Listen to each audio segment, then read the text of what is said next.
Study hub में आपका स्वागत है। बिहार स्पेशल एमसीक्यू का ये तीसरा मॉक टेस्ट है जो डायरेक्ट इस पे जो देखने आए हैं, दो पहले हैं उसे भी देख ले, इसके बाद ये देखें तो कंटिन्यूटी बनी रहेगी। चलिए चालू करते हैं। प्राचीन प्राचीन बिहार की जितने एमसीक्यू क्वेश्चन बिहार स्पेशल से बनेंगे वो सारे क्वेश्चन हम लेके आएंगे। ठीक, चलिए चालू करते हैं। एक मोटिवेशनल कोटेशन के साथ चालू करते हैं। ठीक,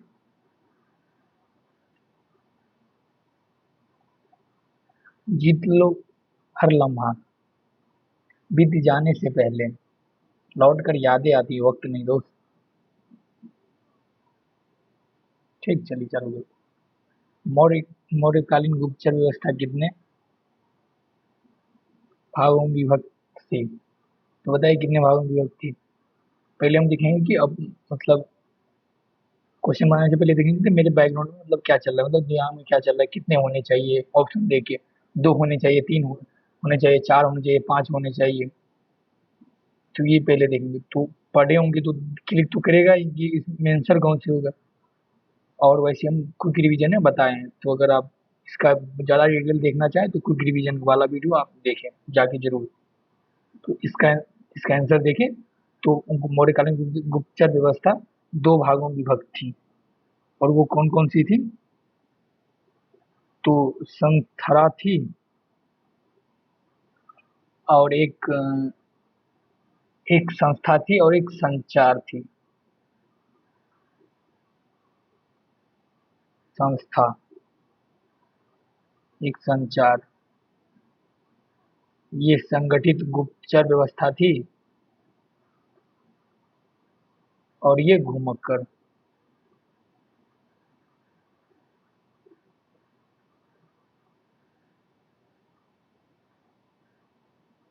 ये घुमक्कड़ व्यवस्था थी।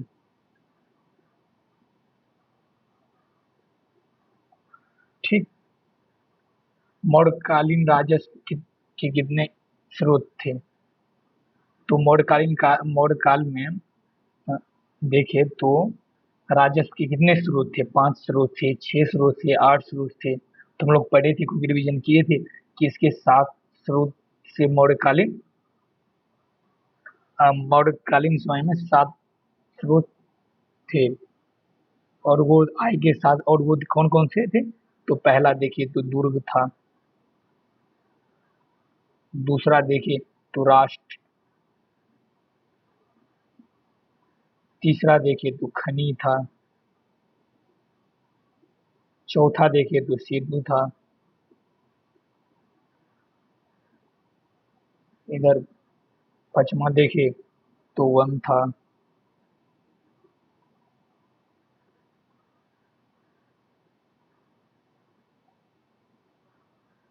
छठा देखे तो वर्ज था, और सतमा देखे तो वनिक पथ पथकर था, वनिक पथकर। 7 राजस्व के स्रोत थे मौर्यकालीन समय में। मौर्यकालीन मुद्रा मुद्रा क्या कहलाती थी? मौर्यकाल के समय मुद्रा क्या कहलाती थी? बताइए, चंद्र कहलाती थी, मयूर कहलाती थी, रुपया कहलाती थी, या पन कहलाती थी, या बताइए क्या कहलाती थी। तो हम लोग रीजन में पढ़े थे कि मौर्यकालीन मुद्रा पन कहलाती थी। अर्थशास्त्र में सीता भूमि की व्याख्या किस प्रकार की गई है? तो भूमि पर खेती से प्राप्त होने वाली आय, प्रजा द्वारा प्रजा को दिया जाने वाला कर, एक प्रकार का धार्मिक कर, चारगाह कर। बताइए कौन सा कर था, क्योंकि आप लोग क्लास में भी इसका डिटेल पढ़े होंगे, प्लस में क्विक रिवीजन में भी हम बताए थे कि कौटिल्य के अर्थशास्त्र में सीता सीता भूमि की व्याख्या किस प्रकार की गई है। तो इसका आंसर ए होगा, भूमि पर खेती से प्राप्त होने वाली आय के रूप में किया गया है। मौर्य सम्राट बिंदुसार के राज दरबार में यूनानी शासन के यूनानी शासक एंटियोकस प्रथम ने किसे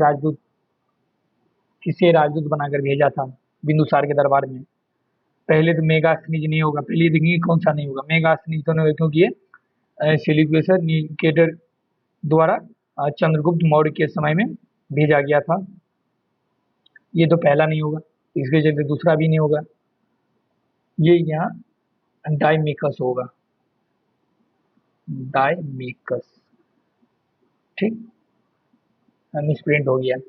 और ये और डियानीसियस, देखिए तो ये सीरिया के शासक फिलाडेल फर द्वारा बिंदुसार के दरबार में भेजा गया था।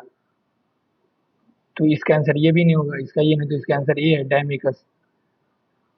पाटलिपुत्र एंटिगोस प्रथम द्वारा बिंदुसार के दरबार में पाटलिपुत्र राजदूत बनाकर भेजा गया था डायमिकस को। ठीक, और इसे भी बिंदुसार के दरबार में भेजा था, लेकिन ये सीरिया के शासक फिला फिलाडेल्फर, जिसे टॉलमी द्वितीय कहा जाता है, वो भेजा था बिंदुसार के दरबार में। ग्रीक शासक सेलूकस को किसने पराजित किया? तो चंद्रगुप्त मौर्य ने। इसकी वीरता देखकर ही अपनी पुत्री की विवाह चंद्रगुप्त मौर्य के साथ करवाया, और चंद्रगुप्त मौर्य से 500 हाथी दान में ले गया। वो 500 हाथी बस। नागार्जुनी पहाड़ी गुफाओं में किसने आजीविकों के लिए गुफाओं का निर्माण करवाया था? तो बताइए, बिंदुसार पढ़े थे, क्योंकि ये तो पहले ये देखेंगे कौन सा नहीं होगा, तब ऑप्शन, तब आंसर निकालने में कठिनाई कम होती है। देववर्धन का नाम भी नहीं सुने थे, दशरथ का नाम सुने भी थे। बिंदुसार तो गलत ही है, तो अशोक और दशरथ होगा। और ये पढ़े भी थे कि दशरथ अशोक ने नागार्जुनी गुफा, जो बिहार की जहानाबाद में स्थित है, नागार्जुन आजीवों के सन्यासियों को दान में दिया था। यहाँ आके अपना स्थान ग्रहण करे और दीक्षा शिक्षा ले। यहाँ किस मगध सम्राट ने गुप्त संवत का प्रवर्तन किया? तो चंद्रगुप्त प्रथम ने किया था। और इसका समय देखे तो 319 ईसा पूर्व से 319, या कहीं पे 20 भी लिखा रहता है, तो ये ध्यान रखें, 20। ठीक, किस मगध सम्राट के शासनकाल में चीनी बौद्ध यात्री फाहियान भारत पहुंचा था? बताइए, किस फाहियान चंद्रगुप्त द्वितीय के समय में आया था। ठीक, ये अपन लोग क्विक रिवीजन है, रिवीजन किया था, और उसके ज़्यादा डिटेल में अगर जो भी वीडियो देख रहा हो और इसे जा रहे हैं कि इच्छुक है कि ज़्यादा डिटेल में पढ़े, तो हमारे क्विक रिवीजन वाला क्लास आप देख सकते हैं। चंद्रगुप्त प्रथम का राज्याभिषेक कहाँ हुआ था? पाटलिपुत्र में हुआ था, और यहीं से गुप्त संवत की शुरुआत हुई थी। 319 से 300 का वो वर्ष समय था, 319 से 320, 319 हो या 320 हो, ये आंसर होगा अगर गुप्त संवत का वर्ष पूछा जाए तो। गुप्त संवत की स्थापना वर्ष पूछ ही लिया, 320 अभी ऊपर ही बताए। बिहार में गुप्त शक्ति की संगठन का श्रेय किसे दिया जाता है? तो चंद्रगुप्त को दिया है, क्योंकि ये विक्रमादित्य की उपाधि लिए थे। जितने उपाधि वीर सूर की उपाधि विक्रमादित्य नहीं लिए, तो इस मतलब इसके समय में मगध का अधिक गुप्त मगध साम्राज्य का विस्तार हुआ था बहुत। किस शासक से सिंघल श्रीलंका के राजा मेघवर्धन ने बोध गया में बौद्ध मठ स्थापित करने की अनुमति मांगी थी? बताइए कि किस शासक ने श्रीलंका के राजा मेघवर्धन ने बोध गया में किस शासक से श्रीलंका के राजा मेघवर्धन ने बोध गया बौद्ध मठ स्थापित करने की अनुमति मांगा? कुमारगुप्त से, समुद्रगुप्त से, अशोक से, या चंद्रगुप्त प्रथम से? बताइए किससे? तो यहाँ इसका आंसर होगा सी, अशोक के समय तो होगा ही नहीं, क्योंकि अशोक बहुत बाद में हुए, कुमारगुप्त भी बाद में, चंद्रगुप्त पहले ही हो चुके थे। तो इसका आंसर समुद्रगुप्त। नालंदा विश्वविद्यालय की स्थापना का युग मौर्य युग में हुआ, कुषाण युग में, गुप्त युग में, पाल युग में। तो इसकी नालंदा विश्वविद्यालय की स्थापना देखिए तो कुमारगुप्त कुमारगुप्त प्रथम ने किया था। कुमारगुप्त फर्स्ट ने किया था, तो इसका आंसर सी होगा। और उदंतपुरी विश्वविद्यालय की स्थापना पूछे तो गोपाल ने किया था। उदंतपुरी, एक मिनट,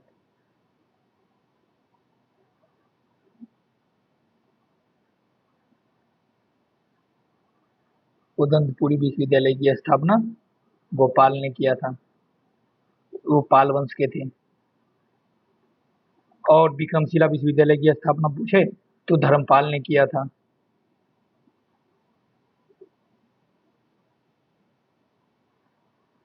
धर्मपाल ने किया था, जो पाल वंश के थे।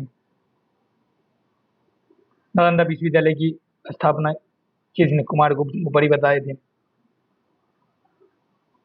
बोध गया में महाबोधि मंदिर की स्थापना हुई किस काल में? यहाँ जस्ट ऊपर, किस शासक से श्रीलंका के राजा मेघवर्धन ने बोध गया में बौद्ध मठ स्थापित करने की अनुमति मांगी? समुद्रगुप्त, गुप्त वंश है, तो वहां देखिए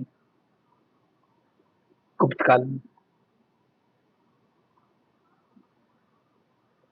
चीनी बौद्ध यात्री फाहियान कितने समय तक पाटलिपुत्र में रहा था? तो चंद्रगुप्त चंद्रगुप्त द्वितीय के समय फाहियान भारत में आया था और 3 वर्षों तक रहा था। और पाटलिपुत्र को इतना बढ़िया तरीके से वर्णन किया है उसके पास चंद्रगुप्त के शासन व्यवस्था के बारे में, और राजा की प्रशंसा की है, और पटना और पाटलिपुत्र का इतना बखान किया है कि मतलब अगर पाटलिपुत्र का अगर वैसा इतिहास न मिले तो इसके फाहियान के लिखे हुए बातों से पाटलिपुत्र का वैभव इतिहास लिखा जा सकता है, ऐसा मतलब वो वर्णन किया है इसमें। खगोल शास्त्री आर्यभट्ट का संबंध बिहार के किस नगर से था? तो हम कुछ ने पढ़े थे भाई, चंपा से तो होगा नहीं, राजगिरी से तो इसका कोई ताल्लुक था नहीं। नालंदा वो बौद्ध बौद्ध भिक्षु थोड़ी ना, वो तो आर्यभट्ट खगोल शास्त्री थे, तो वो नालंदा जाएंगे नहीं। तो इसका संबंध पाटलिपुत्र से था।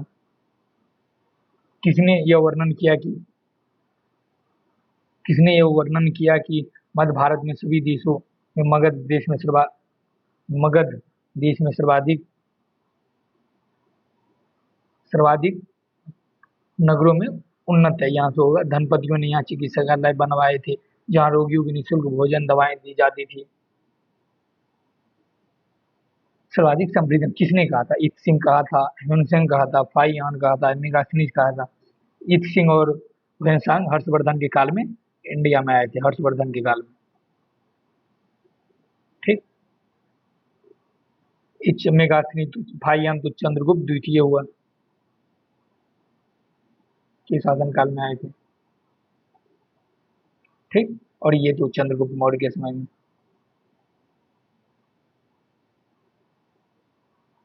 चंद्रगुप्त मौर्य के समय में बताइए किसने पाटलिपुत्र के बारे में, अब मगध मगध साम्राज्य के बारे में इसे बताया था? तो ये फाहियान ने बताया था। मेगास्थनीज ने तो पटना का बखान किया है।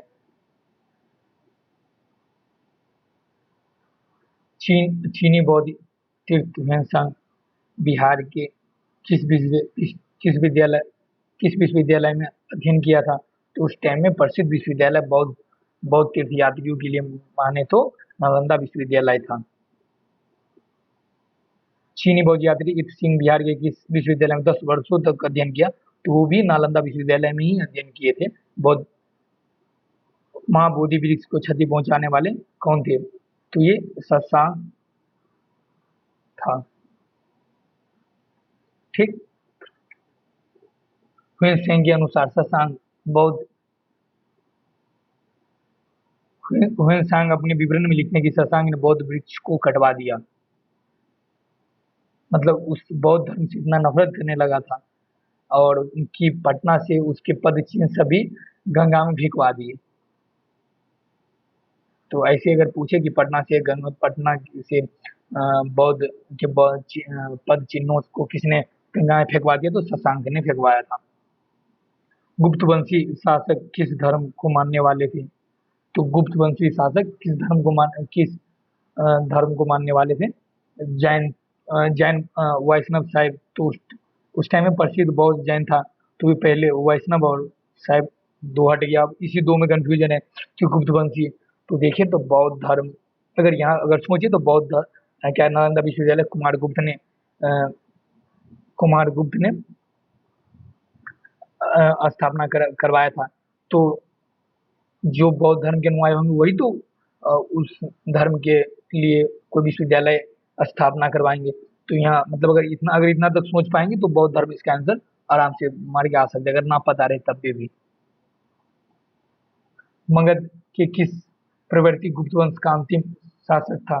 तो मगध वंश के अंतिम शासक कौन थे? तो देखे तो पुरुगुप्त थे। इसने प्रकाश प्रकाश द्वितीय की उपाधि लिए थे पुरुषगुप्त। और इसके बाद मौखरी वंश का शासन चालू हो गया। मौखरी वंश का शासन, इसके बाद मौखरी वंश का शासन चालू हो गया। ठीक। और इसके देखिए मौखरी वंश के शासन के उत्तराधिकारी देखिए तो शार्दुल वर्मन था।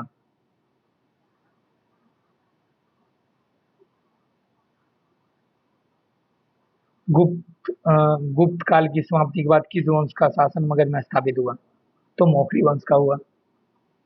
चलिए आज भी 25 क्वेश्चन लेके आए थे, ऐसे ही हर रोज आप लोगों के लिए 25 क्वेश्चन बिहार एक्सपीडिशन से लेके आएंगे।